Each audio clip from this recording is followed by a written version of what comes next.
आज का अंश उत्पत्ति 49 अध्याय वचन 1 से 12 है। हम एक साथ पढ़ेंगे।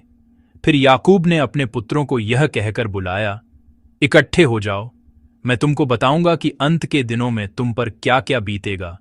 हे याकूब के पुत्रों, इकट्ठे होकर सुनो, अपने पिता इज़राइल की ओर कान लगाओ।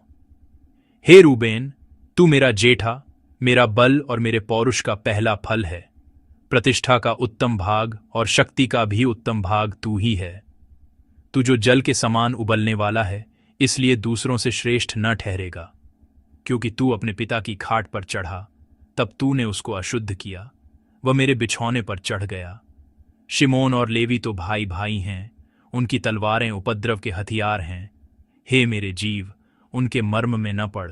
हे मेरी महिमा, उनकी सभा में मत मिल। क्योंकि उन्होंने कोप से मनुष्यों को घात किया और अपनी ही इच्छा पर चलकर बैलों को पंगु बनाया। धिक्कार उनके कोप को जो प्रचंड था और उनके रोष को जो निर्दय था।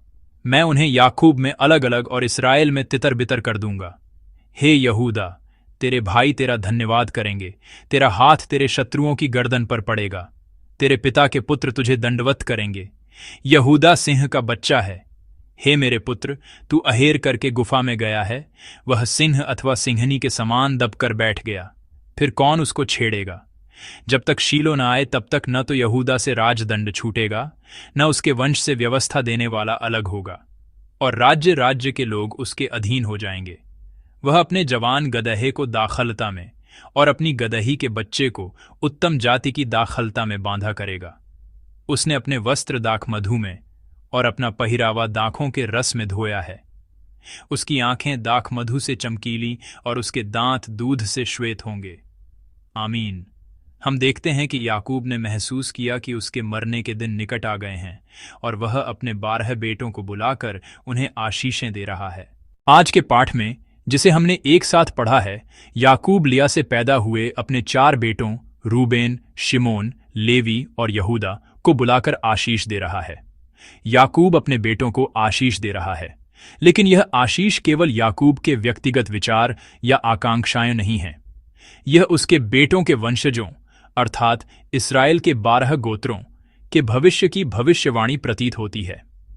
संक्षेप में हम कह सकते हैं कि यह आशीष याकूब की व्यक्तिगत आशीष नहीं थी, बल्कि इस्राएल के 12 गोत्रों के प्रति परमेश्वर की इच्छा थी, जिसे याकूब ने अपने बेटों के माध्यम से उन तक पहुंचाया और घोषित किया। मैं आशा करता हूं कि इस वचन के माध्यम से हम यह देख, समझ और सीख सकेंगे कि हम परमेश्वर की आशीष कैसे प्राप्त कर सकते हैं। याकूब लिया के बेटों से आशीष देना शुरू करता है। सबसे पहले रूबेन है। रूबेन के प्रति याकूब की आशीष कैसी है? यदि आप पद 3 और 4 देखें तो वह इस तरह कहता है। क्या हम इसे एक साथ पढ़ेंगे? हे रूबेन, तू मेरा जेठा, मेरा बल और मेरे पौरुष का पहला फल है। प्रतिष्ठा का उत्तम भाग और शक्ति का भी उत्तम भाग तू ही है। तू जो जल के समान उबलने वाला है, इसलिए दूसरों से श्रेष्ठ न ठहरेगा। क्योंकि तू अपने पिता की खाट पर चढ़ा, तब तूने उसको अशुद्ध किया, वह मेरे बिछौने पर चढ़ गया। आमीन। पद 3 में हम देखते हैं कि याकूब अपने बेटे रूबेन को परिवार का पहलौठा मान रहा है। वह कहता है कि पहलौठे के रूप में वह उसके पिता की शक्ति और पौरुष का पहला फल था। इतना ही नहीं, वह कहता है कि वह कई भाइयों में सबसे उत्तम, प्रतिष्ठा में श्रेष्ठ और शक्ति में उत्तम था। ये बहुत अच्छी आशीष के शब्द हैं। यह एक ऐसा अंश है जिससे हम अनुमान लगा सकते हैं कि याकूब वास्तव में अपने इस पहलौठे बेटे रूबेन को कितना विश्वसनीय और गर्व करने योग्य मानता होगा। लेकिन क्या हुआ? ये सभी अच्छी आशीषें व्यर्थ हो गईं। पद 4 में वह कहता है, क्योंकि तू अपने पिता की खाट पर चढ़ा, तब तूने उसको अशुद्ध किया। अंततः अपने पिता के बिस्तर को अपवित्र करने का पाप, अपने पिता की उपपत्नी बिल्हा का शील भंग करने का पाप, वह गलती थी जिसने रूबेन के जीवन को आशीष के बजाय श्राप की ओर मोड़ दिया। रूबेन पहलौठे की आशीष पाने के पूरी तरह से योग्य था। याकूब ने भी उसे पहलौठा कहा था, और क्योंकि वह हर तरह से अपने भाइयों से श्रेष्ठ था, इसलिए निश्चित रूप से पहलौठे का हिस्सा रूबेन को मिल सकता था। लेकिन उस गलती के कारण वह पहलौठे की आशीष प्राप्त नहीं कर सका। यदि आप एक इतिहास अध्याय 5 पद 1 देखें तो इसके संबंध में इतिहासकार का मूल्यांकन इस प्रकार है। मैं इसे पढ़ता हूं। इज़राइल का जेठा तो रूबेन था, परंतु उसने जो अपने पिता के बिछौने को अशुद्ध किया, इस कारण जेठे का अधिकार इज़राइल के पुत्र यूसुफ के पुत्रों को दिया गया। वंशावली जेठे के अधिकार के अनुसार नहीं ठहरी। आमीन। इसका मतलब है कि जो व्यक्ति पहलौठे की आशीष प्राप्त करने वाला था, उसने अपने द्वारा किए गए पाप के कारण पहलौठे के अधिकार और आशीष को खो दिया। रूबेन की स्थिति को देखकर कौन याद आता है? एसाव की कहानी याद आती है ना? एसाव, जिसने पहलौठे के अधिकार के बजाय अपनी तात्कालिक भूख को संतुष्ट करने का विकल्प चुना, उसे बहुत बड़ी कीमत चुकानी पड़ी थी। रूबेन के साथ भी ऐसा ही था। उसे अपने पिता के बिस्तर को अशुद्ध करने के लिए एक भारी कीमत चुकानी पड़ी। पहलौठे की यह आशीष केवल पिता की आशीष नहीं है, बल्कि यह परमेश्वर की आशीष का प्रतीक है ना? रूबेन को परमेश्वर की इस आशीष से दूर होने की कीमत चुकानी पड़ी। अगला कौन है? शिमोन और लेवी। शिमोन और लेवी के लिए आशीष कैसी है? आइए हम पद 5 से 7 तक के वचनों को एक साथ पढ़ें। शिमोन और लेवी तो भाई भाई हैं। उनकी तलवारें उपद्रव के हथियार हैं।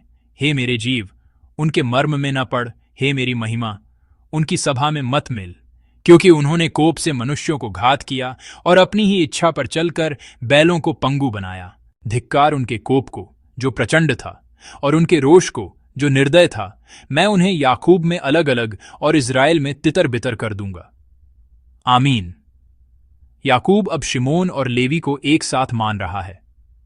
शिमोन और लेवी ने क्या किया था? उन्होंने शकेम में हिव्वियों का संहार किया था। अपनी बहन दीना का बदला लेने के बहाने उन्होंने वास्तव में एक क्रूर और निर्दयी हत्याकांड को अंजाम दिया। याकूब उन पर श्राप देता है। पद 7 में वह कहता है, धिक्कार उनके कोप को जो प्रचंड था और उनके रोष को जो निर्दय था। मैं उन्हें याकूब में अलग अलग और इस्राएल में तितर बितर कर दूंगा। याकूब शिमोन और लेवी को यह श्राप देता है, मैं उन्हें इस्राएल में तितर बितर कर दूंगा। यह श्राप कैसे पूरा हुआ? इस्राएल में तितर बितर हो जाना का अर्थ है कि वे तितर बितर हो जाएंगे और उन्हें विरासत के रूप में भूमि प्राप्त नहीं होगी। पहले लेवी का गोत्र कैसा था? लेवी का गोत्र शुरू से ही ऐसा गोत्र था जिसे स्वतंत्र रूप से भूमि का स्वामित्व नहीं मिल सकता था, जिसे भूमि का हिस्सा नहीं मिलता था। इसलिए वे ऐसे लोग थे जिन्हें 12 गोत्रों के 48 नगरों में बिखर कर रहना पड़ा। और शिमोन के गोत्र को यहूदा के कुछ नगर विरासत में मिले, लेकिन कुछ समय बाद वे यहूदा के गोत्र में विलीन हो गए और इतिहास से गायब हो गए। हम पुष्टि कर सकते हैं कि याकूब का उनके प्रति श्राप इतिहास में ठीक वैसा ही पूरा हुआ। अतीत में दीना का बदला लेने के लिए शिमोन और लेवी द्वारा किया गया कार्य उनके लिए एक बहुत ही उचित और न्यायसंगत कार्य रहा होगा, लेकिन यह एक ऐसी घटना थी जिसमें केवल उत्पीड़क और पीड़ित ने स्थान बदल लिया था। यह केवल एक विनाशकारी कार्य था जो उस दुष्चक्र के अंतहीन इतिहास को तोड़ने में विफल रहा। यद्यपि यह एक निर्णय और विकल्प था जो उन्होंने न्याय स्थापित करने के लिए किया था, अंततः वे परमेश्वर के श्राप से बच नहीं सके। अगला यहूदा है। यहूदा के लिए आशीष कैसी है? याकूब ने अपने चौथे बेटे यहूदा को जो आशीष दी, वह यूसुफ के बाद सबसे लंबी आशीष है। याकूब यहूदा के लिए बहुत सारी आशीषें मांगता है। उसे शाश्वत राजत्व, संप्रभुता, समृद्धि और सभी भाइयों पर शासन करने का अधिकार जैसी चीजें मिलती हैं। पद 8 कहता है कि उसके भाई उसकी प्रशंसा करेंगे और उसके शत्रु उसके पैरों तले रौंदे जाएंगे। इसके अलावा यदि आप यहूदा पर लागू की गई कुछ छवियों को देखें तो आप देख सकते हैं कि सिंह का बच्चा, राजा का राजदंड और शासक की छड़ी जैसी छवियों का उपयोग किया गया है। सिंह को जंगली जानवरों में सबसे शक्तिशाली और राजसी जानवर माना जाता था, जिसे अधिकार और शक्ति का प्रतीक माना जाता था। ये छवियां शासन के अधिकार से संबंधित हैं, लेकिन यह कहा गया है कि यहूदा पर आने वाले शासन के अधिकार का दायरा सभी राष्ट्रों तक है। मैं पद 10 पढ़ता हूं। जब तक शीलो न आए तब तक न तो यहूदा से राजदंड छूटेगा, न उसके वंश से व्यवस्था देने वाला अलग होगा, और राज्य राज्य के लोग उसके अधीन हो जाएंगे। आमीन। यह कहता है कि सभी लोग यहूदा के अधीन होंगे, है ना? यहूदा के लिए याकूब की भविष्यवाणी को देखकर हम स्पष्ट रूप से याद कर सकते हैं। हम मसीहा यीशु मसीह को याद कर सकते हैं, जो यहूदा के वंशज के रूप में आएंगे और पूरी दुनिया पर शासन करेंगे। आगे के वचन पद 11 और 12 अच्छी तरह से वर्णन करते हैं कि आने वाले मसीहा द्वारा शासित राज्य कितना समृद्ध और कितना सुंदर होगा। आज के पाठ में, जिसे हमने एक साथ पढ़ा है, आशीष और श्राप दोनों एक साथ दिखाई देते हैं। हमारे मन में यह विचार आता है कि कितना अच्छा होता यदि हम केवल आशीष के वचन सुनते और हमारा जीवन केवल धन्य घटनाओं से भरा रहता। लेकिन चाहे अनचाहे, श्राप की बातें हमेशा हमारे सामने घात लगाए रहती हैं। तो चलिए एक पल के लिए सोचते हैं।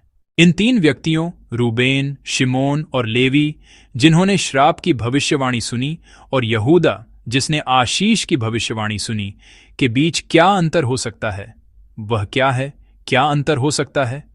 जिस बात पर मैंने ध्यान दिया वह यह है कि आशीष कहाँ से शुरू होती है। क्या आशीष मनुष्य से शुरू होती है या परमेश्वर से, ऊपर से शुरू होती है? रूबेन, शिमोन और लेवी, इन तीन लोगों में एक बात समान थी। उन्होंने सोचा कि वे अपने विचारों और क्षमताओं से आशीष प्राप्त कर सकते हैं। मैंने आपको बताया था कि रूबेन का अपने पिता की उपपत्नी बिल्हा का शील भंग करना केवल एक यौन विचलन नहीं, बल्कि एक राजनीतिक कार्य भी था। इसका क्या मतलब था? उसने अपने पिता याकूब को चुनौती दी, जो उसके परिवार को विनाश की ओर ले जा रहा था। मानो वह कह रहा हो, पिताजी, बस कीजिए, अब आप हमारे परिवार का नेतृत्व न करें। आपका परिवार पक्षपात, ईर्ष्या, घृणा और कलह से भर गया है। यह आपकी अक्षमता के कारण है, इसलिए अब कृपया रुक जाइए।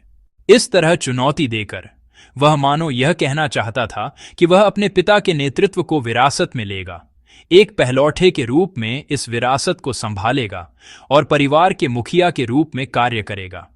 यह पूरी तरह से समझ में आता है और बोधगम्य है।